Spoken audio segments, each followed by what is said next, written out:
Well, hello everybody. Welcome back to Slayer Talk. My name is Mark. With me as always is my wife Carol. How you doing today, Carol? Hey, what's up? Not much. It's been a good week here. It is May 23rd, 2000. It is. And we watched what the hell? Restless.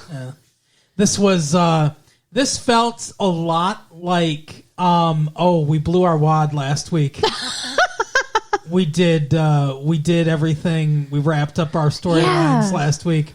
It was weird. Here's a Nightmare on Elm Street episode that we thought of. Right? It's really weird because they all gather together and they're like, "Oh my god, it was previously on Buffy."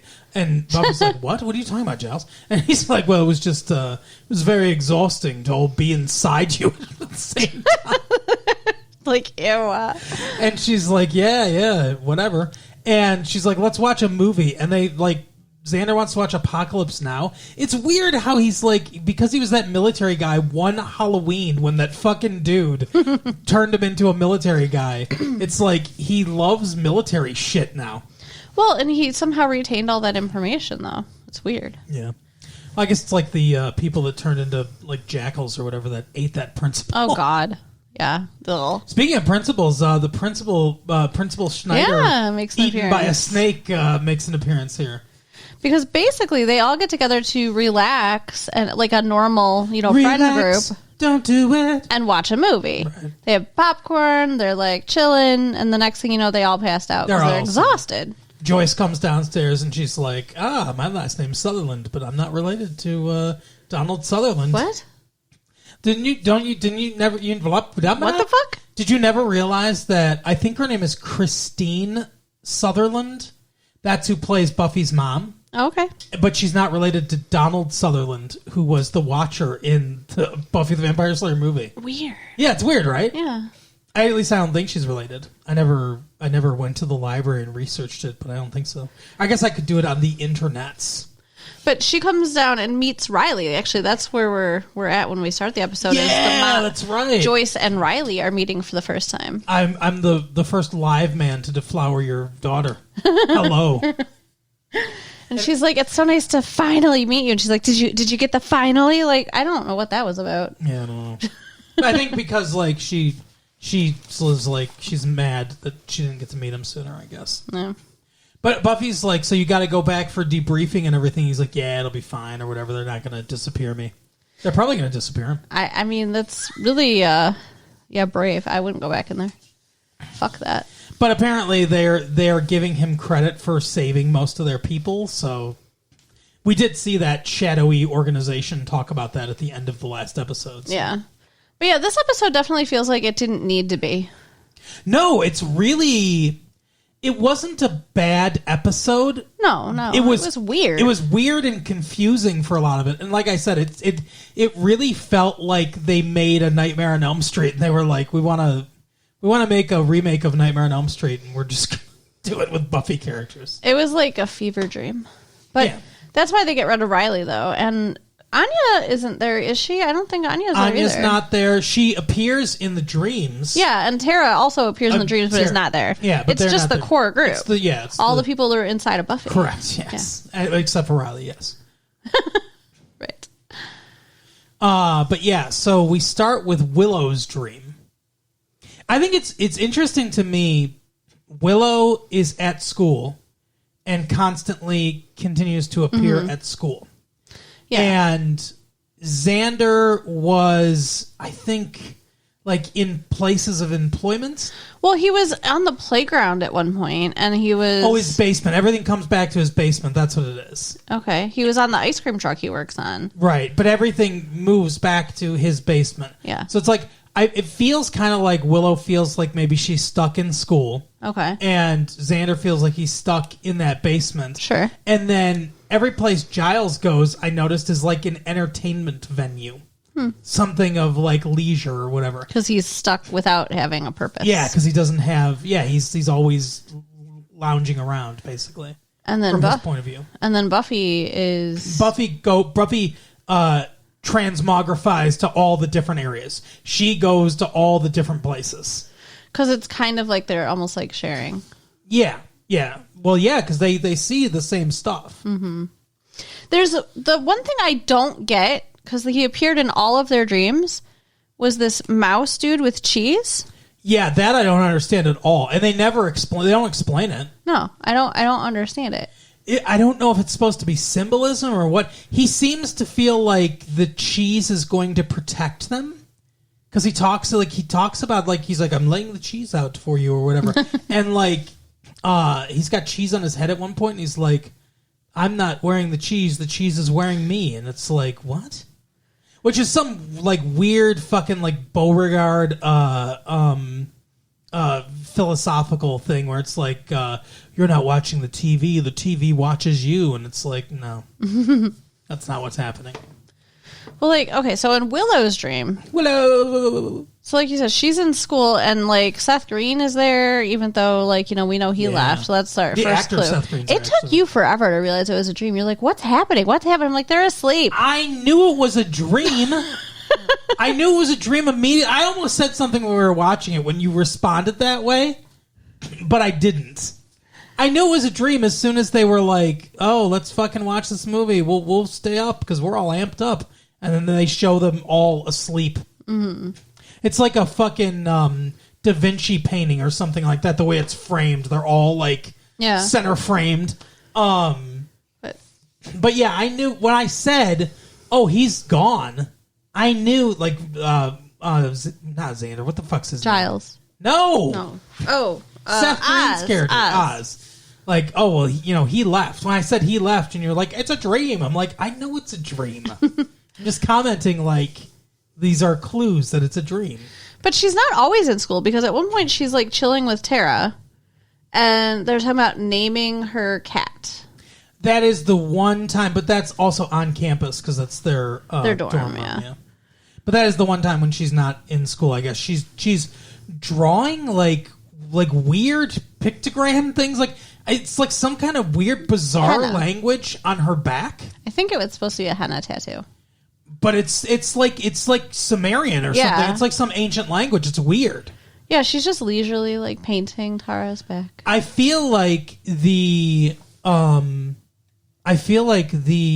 of this episode, because like I said, in divorced from everything else, and maybe a lot of this stuff will come back because it seems like they're hinting at things that are going to happen. But like, divorced from everything else, it feels like the useless episode or whatever. Mm-hmm. I mean, it was somewhat entertaining, but it does feel like it just kind of goes nowhere. But there's a lot of stuff happening with Tara in this episode, and like I pointed out earlier, remember, it was maybe mid-season or something like that. Willow and Tara were doing some kind of like ritual. They were looking for, I think it was the one when the demon like replaced Buffy's roommate or something like that. Okay. Remember when that happened? Yeah. And because it was the demon like wanted to not, like its parents was coming to find it. Yeah. Right? I think they were looking for that. I think it was that episode, but it was one episode. I just remember they're in there in her room looking for the demon, and while Willow's eyes are closed, Tara picks something up and like throws it away or whatever, because like it's like, oh, this will tell us where the greatest source of power is or something like that, right? And she throws something under her bed so that the spell doesn't work. Yeah. And Willow's like, oh, the spell doesn't work, and they've never addressed that again. Huh. And I feel like that there's something's going on with Tara. We obviously know that she's a witch or whatever, but I think she's like more powerful than she lets on or something. Interesting. But she appears in each of their dreams. She does. Especially Buffy's. Especially Willow's and Buffy's, but she's in all their dreams. And she says to Buffy a couple different times, like, you don't even know who you are, or you don't even know what you are yet, or something like that. And so, like, obviously, I feel like they're planting seeds of things in this episode. I don't know what, but, like... And they're in that room, again, that at the end, like... Which room? Remember when Buffy and Faith were making that bed, and then you're like, yes, what room is this? Yeah. And she said, she even says to Tara, sorry, I didn't mean to cut you off. You go ahead. But that made me think of something else, too. She even said to Tara, Faith and I just made that bed. Yeah. When they're in that room. And she says to her, like, be back before dawn, which is weird. Be back before dawn. Mm-hmm. Okay. Yeah, that is weird. Because it was day outside. Right. The whole thing is very weird. Okay. Yeah, that's weird to me. But yeah, like what's up with the bed? Well, and yeah, that's the thing too. Like 2 different episodes. Weird ass there bed. was 3 episodes with that 3. bed because What was the other one? there's 2 when she kills Faith or when she thinks she kills Faith when she puts her in the coma. That's the first time we see the bed. And they're like making the bed and stuff like that. And they're having this conversation. And they're dreaming. Yeah, now that I think about it, this is like stuff that happens when they're dreaming weirdly. When Buffy's dreaming anyway. And they're like making the bed together and they're talking about stuff and everything. Then in the episode where Faith wakes up, Faith is having that dream too. And Buffy's there. And they're making the bed. And now the bed is back. And like you said, that struck me too. And she was like, Faith and I just made that bed. And I was like, oh, weird. That's the same bed. And she does, like, at the very last shot of the episode, too, Buffy stops in front of some room. And I was like, what is this room? Like, it looked a little like maybe it was the room with the bed in it. I think it was. I don't know, but, like... I thought we were looking over the bed at the door. Maybe, yeah, because there was, like... It was all in shadow, so it was really hard to see. At first, I thought maybe it was, like, a garage or something like that, but I couldn't tell exactly what it was. But then it looked like there was like a backpack or something hanging on the wall, like on a hook. And I think it was supposed to be a room. And I was like, is that Buffy's old room? Like from when she used to live at home? But if it's her old room, why is there a backpack there? I don't know. It was weird to me. Yeah. There's a lot of, I mean, the whole episode, there's just a lot of things that like seem like something but make no sense. Yeah, but it really does hold on that room for a long, and like obviously there's something of importance there because it's the last shot in the episode. It doesn't connect to anything else thematically or anything, at least not in any way I can see. Like there's no reason to have the show end on that shot. And like I said, the backpack thing really struck me because I saw like it's like a hook thing or whatever by the door. And that's what made me realize it wasn't a garage, because there's like a backpack hanging there. And I was like, what the fuck is going on? I didn't even see that. You're so much more observant than me. But anyway, so like that was weird. That whole thing was weird. But I think I hope in the next season we're going to find something out about Tara that we don't know or whatever, because they're clearly hinting at stuff. Like, it really felt like she was not a dream person. Like, she was not a figment of their imaginations or manifesting or whatever in their dreams, except for one instance, which we'll talk about, as, like, how the other person views them or whatever. Mm-hmm. It really felt like she was actually there, even though she wasn't in the room with them. Like, she was actually there in their dreams. Yeah. It felt a lot like that to me. But yeah, so I don't how exactly do you want to like go through Willow's? Do you want to go dream by dream, or how do you want to do this? Yeah, I mean, if we can, I think that's the best way. I tried a couple times to start talking about Willow. Sorry, we would go off on other stuff. I got excited because there is a lot of like weird stuff happening in this episode. Maybe I liked this episode more than I thought when we first watched it. But yeah, like it can be a little bit hard to talk about because I do like the way they filmed this. I like the cinematography of this episode. There's a lot of shadow and stuff like that at play here. But it is filmed and staged in a way like dreams are. Mm-hmm. There were some cool. I don't know if they're visual. I assume they're special effects, not visual effects. Not like computer rendered effects. But there's some cool things where like someone will walk through one area, like Willow especially walks through like one area, and suddenly she's in a completely different part of the school and stuff like that. But yeah, go ahead. So I think we start out with them talking about the cat. Yeah, it's like this weird surreal scene where they're talking about the cat, and the cat like gets up and like looks like a freaking like. Oh, this was comical almost. Yeah, we laughed. Like it was supposed to be a jungle cat or something like that. It's slow motion of the cat like walking directly towards the camera. Like I wish I could remember what they named the cat, but they were talking about naming her. So I don't remember what they named the cat. Did they name her? I don't think they named. She said like she was worried to give her a name. The cat doesn't have a name, and I think they called her Miss Kitty or something like that. And then I remember Willow was supposed to be going to drama class. Yeah, that's the like. She's like, "Oh, you're going to be late for drama class or whatever." Drama's a tough class. But then when she gets there, it's not actually class because they're already putting on a play, and everybody keeps telling her to take off her costume. Yeah, but she's not wearing a costume. That was another weird thing too, because she was just in her clothes, and they said she was wearing a costume. So, is this supposed to be some sort of hint that Willow is also not presenting exactly as she is? Well, I mean, she just came out. Maybe I feel like it was maybe more about that. I don't know. It could be. There could be a reference to that, I suppose. But there's a lot in her dream. There's a lot about playing a part and yeah, like being like not being 100% genuine because they're doing Death of a Salesman, but there's Riley's a cowboy and there's like fucking aliens and shit. It's like it's obviously not Death of a Salesman. Buffy looks like she's supposed to be in Chicago or something like that. You know, like all that jazz. Yep. But yeah, and Tara's there, like, you know, trying to like explain to her, and the cheese guy's there for some reason. In every dream. So bizarre. But then she breaks, like she leaves because she's like, I can't fucking do this or whatever.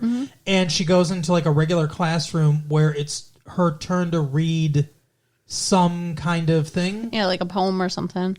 Something she wrote a while ago, like she actually wrote. And they were like, take out that costume, and they'd like strip her down. And they didn't strip her. I mean, like they took her clothes off. Well, when they're done with her, she's dressed like she was in high school. She's wearing like a romper kind of thing. Yeah. So, but I mean, like because we don't see her naked, obviously, but we see them like pulling her clothes off, and it's like they're like that's her costume or whatever. Okay, I don't remember. Is what they keep talking about. At one point, though, I was thinking like it seemed like she was kind of figuring out that she was asleep, maybe. And I was like wondering if she was going to say something, and it reminded me of like I heard from somebody, and I don't remember even where I heard it or whatever, that if you figure out you're asleep in your dream, you should never tell the people in your dream that you're dreaming or that you know you're asleep or whatever, because then they'll get hostile. I've heard that too, yeah. And so I kept kind of waiting for that to happen. But or ask them what time it is. Oh, I never heard that one. Also get hostile. Huh. I've only lucid dreamed once that I can remember, and I'm pretty sure I would remember it if I did it again. But I just remember at one point it was a very scary dream too, and I remember like suddenly I stopped. I was running away from like some like killer or whatever, right? And then I stopped and I was like, wait, this is not real. This is a dream. And I was like, so I can do whatever I want. I can fly. And then suddenly I was flying, and I was like, oh my god, this is so cool. And I did it for like I don't know, maybe like 2 minutes or something like that, and then I kind of got like nervous about the whole thing, and I was like, wake up, and then I woke up. You know what the worst is? I've had sleep paralysis where like, oh god, I don't even want to think about this, where you wake up but you can't move. Yeah, this is fucked. Or speak, and you're just frozen, and I could open my eyes and I could look around the room with my eyes, but I couldn't move at all. So fucked up. And that was fucking scary. And some people like hallucinate. I did once, but most of the time I didn't. Most of the time I was just frozen and couldn't move. And then I'd scream. But like I'd be trying to talk, like you were laying next to me, and I was like trying to like call out, like Ma. And like then I started to like you could hear like it was like the scratchy thing, because it's almost like you're comatose, like your body, because your body thinks you're still asleep. Yeah, because you're going from stage 4 sleep where you are essentially paralyzed. I mean, obviously you're not paralyzed, but like when you're in the deepest part of sleep, your body is completely immobilized, because that's how your body like recharges itself. Like that's how it, like, you know, you're actually getting like restful sleep.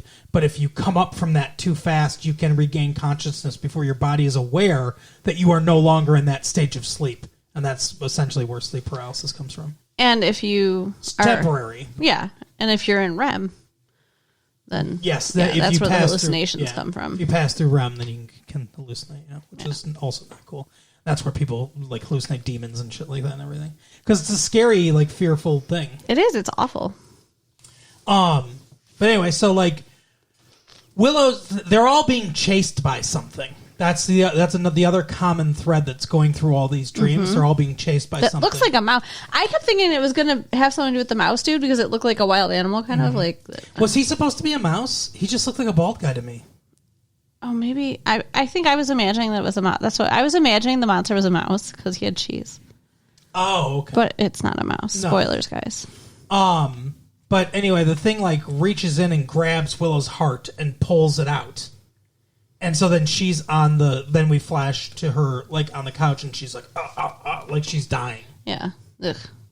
Which is weird. Like, I guess this is a way to manufacture tension because if you think like, oh my God, it's like Nightmare on Elm Street, what's happening in their dream is going to happen in real life.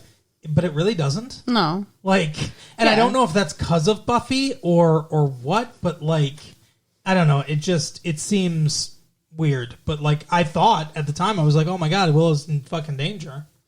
Yeah. So then the next dream is Xander. The most frustrating, stupid dream in the world. Because his is all about like his anxiety of like not having a place and being stuck in the basement. Mm-hmm. And like at one point, the basement door opens and it's like, I guess his dad or his uncle. I'm unclear as to who he lives with. Yeah. And he's like, why don't you want to come up here? You're ashamed of us. And it's like he's ashamed of his parents. Like, is he being abused? I think he was. I don't think he is anymore, but I think he comes from an abusive home. And he still lives in the basement of that home. Yeah, because they don't really talk about that. Yeah. They don't make it very clear. But it's just like the impression. Yeah, I mean, that's the impression that I get. Yeah, I can see that for sure. But yeah, the stupidest and most frustrating part of his dream is he's driving with Anya in his ice cream truck. And Willow and Tara are there, all like sexy and stuff like that. And they're touching each other and everything. And then... This is so stupid. This makes me angry. It makes me so angry. This show has no fucking balls at all. Because then they go to show them, like, we're going to make out or whatever. Like, they're going to start kissing. And instead of showing them kissing, we focus on Xander's face for a long time. Right, watching them make out. Is this supposed to be funny? Are we supposed to be able to see the reflection of them making out in his eyes? Because we can't.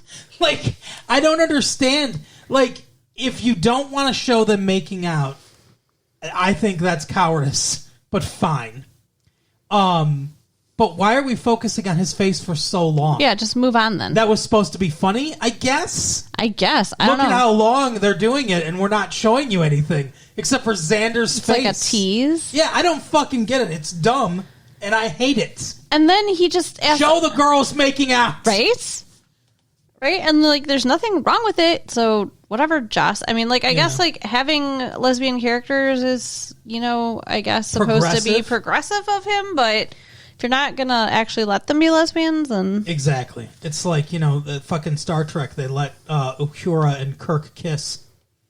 And they showed that on screen. Yeah. First interracial kiss. Okay. So like they put their money where their mouth is as far as like being progressive goes. Get on it, Joss. Yeah. But they go into the back and they're like, come with us. And he just asks Anya to take over, and she's like, "Oh yeah, sure, I can drive with gestures. Go ahead or whatever." And so then he climbs through, but he's not, with them anymore. Is that when he ends up in the playground? That's another thing too. Yeah, where he climbs through. No, I think he's back in the basement. Oh, okay. That's a really cool shot too, because he's climbing back all these like boxes and shit like that. They're in the back. Might be a labyrinth, right? And then he ends up in the basement. There's also a weird thing too when he first falls asleep, where Buffy's mom is like, all like sexy looking or whatever, like in a nightgown, and she's like, "Come on, why don't you come over here, Xander?" Yeah, his dreams are all about sex. Yeah, there's a lot of sexual tension in his dreams, and like he has a lot of sex with Anya, so. But weirdly, not with Buffy. Like, there's no sexual stuff with Buffy, and he used to like really have a crush on Buffy. Well, I guess he got over it, but he wants her mom now. I don't know. Yeah, I don't know. And the two He lesbians. keeps calling her Joyce. Joyce. Yeah. But then in real life, he won't call her Joyce. Yeah, he's like, Buffy's mom, I mean. Because he calls her Joyce on accident once. But anyway, so the stuff's like, the thing is following him too. And then what does it do to him? I don't remember. I literally don't remember. I'm sorry. I was like strangling him or something like that. Tired. I feel like it has some, well, he starts having dreams about Apocalypse Now too. That's where we get the Schneider thing. He goes to like they're reenacting the whole scene, like you're a delivery boy sent by mail clerks or whatever, like an errand boy or whatever, the whole Marlon Brando thing from Apocalypse Now, like that's what Schneider's doing. And he's like, I'm not sorry you got eaten by a snake. But then Buffy's in the dream on the playground. Yeah, well, Giles' dream is first. Giles. Wait a minute. Isn't the playground is not Xander's dream? It's Buffy's dream? The playground. I don't know what you're talking about. When he's like, hey, Buffy, that's a... Oh, Giles. What? You're talking about when Giles and Spike are swinging? Is that what you're talking about? Buffy is sitting in sand, and Xander says, hey, that's a big sandbox you're in or something. Yeah. Is that Xander's dream or Buffy's dream? That's Xander's dream. So... And Buffy says, don't worry, she's not after me yet. Okay. Yeah. And were Spike and Giles swinging there too? Is that when that happened? I think that's in Buffy's dream. Okay. It all kind of blends together eventually, I guess. I think that's part of the point too. But yeah, Giles' dream is all like Giles' dream is pretty short compared to the other ones. He's like he's like the main part of his dream is he starts singing. Mm-hmm. And then in the middle of it, he's like, oh my God, I know what this is. Because like, and I don't know if when, I feel like because we see them, I think this is true. We only see them like as it happens. So when when Willow's dreaming, that's the first dream. It's only her. And Tara's there. And Buffy's there, but not really. Like she's not really that feels more like dream construct Buffy than it feels like real Buffy. Because she's playing a role and she doesn't know what's going on. She's not questioning anything, right? Then when we see Xander's dream, Willow's in the dream too. And then when we see Giles' dream, then Willow and Xander are there. And he's asking them to like research stuff. And Willow's saying like, what's going on? Like, what the fuck's happening? And he's like, oh, you should research this or whatever. Like, and he's like singing a song about it must be a demon or whatever. Like, yeah. And then this is where we get the first clue of what this is. Because it attacks him and he's like, oh, I know what you are.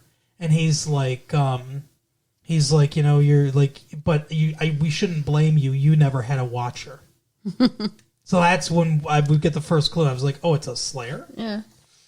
Yeah, you figured it out. Right Apparently away. It's the first Slayer. Right.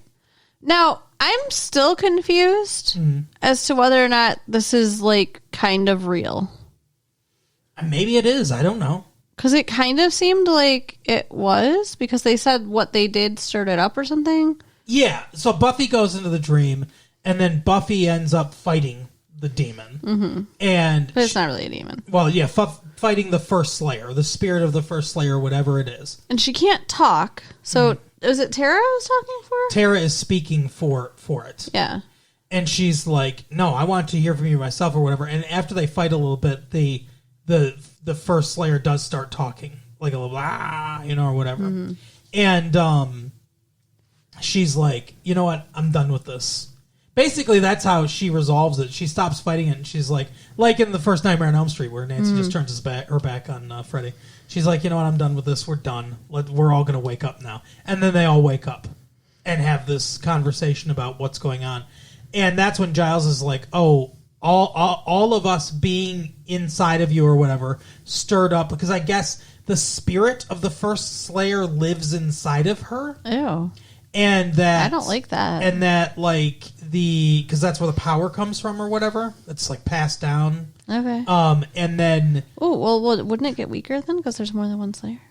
Maybe, I don't know. And then she didn't like that there were other souls or whatever inside of her once that stirred her up or whatever. Made her mad. And that's where all this came from. That's what Giles says. Interesting. So Buffy's almost like possessed. Yeah, by the first Slayer. Or I guess that's where the source of her power. But she seems in control, so it's like, whatever. Yeah. I don't know. It's all very weird. It was a very, very weird. It was a weird episode. But I do liked it. You liked it? I did like it. I did like it. Yeah. I feel like after talking about it, I like it more than I thought I did. Yeah. I mean, there was a lot going on. Yeah, for that sure. may or may not mean anything at all. Yeah. I want the cheese to be explained. Yeah, I'd like a lot of stuff to be explained. There's a lot of stuff I don't fully understand. Yeah. But I don't know. Yeah, that's all I have to say about it. Do you have any more? No. All right. Well, then that is the episode for the week and the season, everyone. As mentioned on other shows, we'll be doing episodes of the main show or maybe mixtape or, we'll be doing some stuff each week during the season. During the summer. So look forward to that until the new season of Buffy and Dawson's Creek start up again. But until then, Carol, tell people where they can find their own Slayer demon. So you can write us at latefee1994@AOL.com. Yep. Check out our website at www.retrolatefee.com and share the tapes with your friends. Okay, so next time, bye. Bye.